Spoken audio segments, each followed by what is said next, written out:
Hala, wag mong iismulin ang halaman na ito dahil ito pala ang panlaban o unang panlunas sa sting ng dikya o jellyfish. Gusto mo bang malaman? Tapusin nyo ang video na ito. Hello mga ka-jungle, sa episode na ito ay aalamin natin ang halaman na beach glories ay totoo nga bang nagpapagaling ito ng sting ng dikya. Patapos na ang season ng jellyfish mga ka-jungle, pero may tips ako sa inyo kung ano ang halaman o unang palunas sa panlaban sa sting ng jellyfish o dikya. Pero bago yan, ano nga ba ang dikya? Ang dikya ay isang uri ng hayop sa dagat na kakasanhi ng pangangati kapag nadikitan nito sa balat ng tao. Malago laman ang katawan ng mga galamay ng hayop na pantubig na ito. Binabaybay din itong dikya at kilala bilang jellyfish sa Ingles. Sa larangan ng zoolohiya, tinatawag ng payong ang katawan ng isang dikya. Alam niyo ba mga ka-jungle na may uri ng dikya na napakadelikado at mapanganib sa karagatan, ang box jellyfish.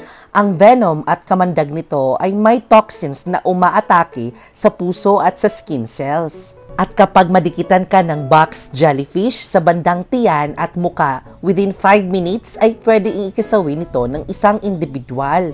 O magiging critical kapag hindi agad maagapan ng first aid. Hindi na bago sa ating mga Pinoy ang masting ng dikya o jellyfish at ang unang treatment natin dito ay buhusan ng suka ang parting balat, but according to my research mga ka-jungle, ang pagbubuhos ng suka ay nakakadagdag lamang sa hapdi ng balat at wala pang matibay na pag-aaral ang mga eksperto dito. Pero alam niyo ba mga ka-jungle na ang halaman na morning glories ay malimit natin makikita sa dalampasigan?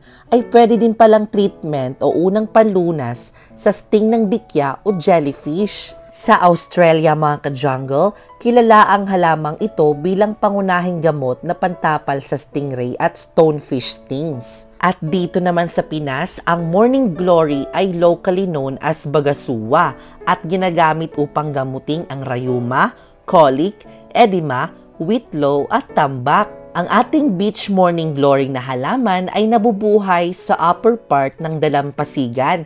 Kaya kung ikaw ka-jungle ay malapit sa beach, ay paniguradong malimit mong makikita ang halaman na ito.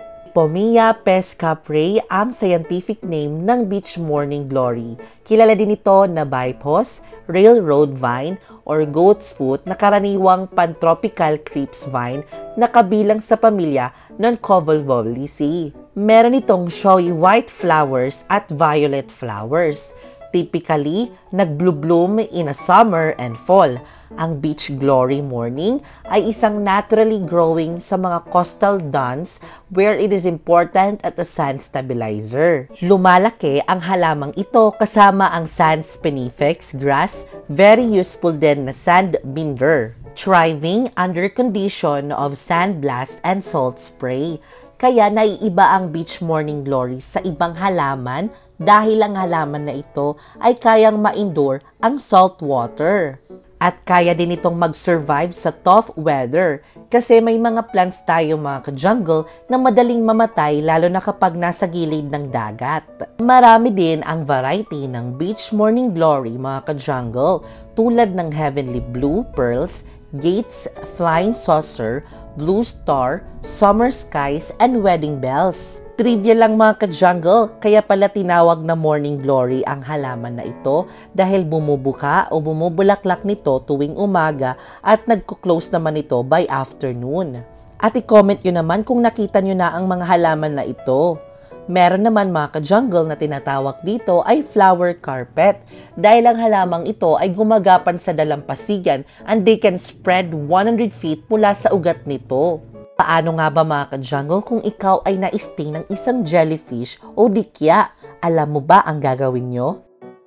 Ano nga ba natin magagamit ang isang morning glory sa mga nadikyaan? So ayan na nga mga ka-jungle, kumuha lamang po ng mga dahon ng morning glories ito sa inyong palad para mailabas niya ang mga gatas. Hayaan mo lang nakatapal ang dahon hanggang sa maigsan ang hapdi o pangangati ng parting na balat. Disclaimer lang mga ka-jungle na mas mainam pa din magpatingin agad sa doktor, lalo na kung naging malala ang sting ng dikya o jellyfish. Ang mga halamang ito ay unang palunas lamang po sa nadikyaan. Pala mga ka-jungle ay nandito ito sa dalampasigan dahil para mas mabilis ang paggamot sa ating mga nadikyaan.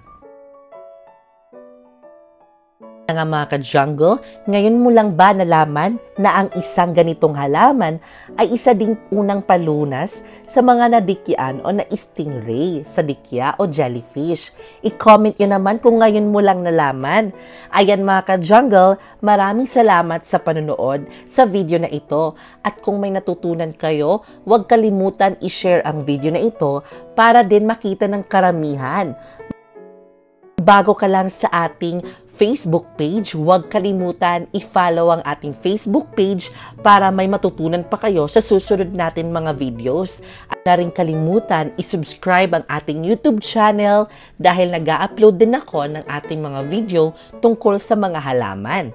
Maraming salamat and I will see you next episode because more plants, less stress. Announcement mga ka-jungle, may pa-raffle tayo na magaganap at abangan ito sa susunod na Sabado kung sino ang dalawang lucky winner ng 1,000 pesos GCash. Paano nga ba sumali? Mag-check out ng kahit isang item ng merch o garden tools ni Mark of the Jungle Plants upang makasali sa raffle. Kaya bumali na mga ka-jungle at ito ang mga sumusunod.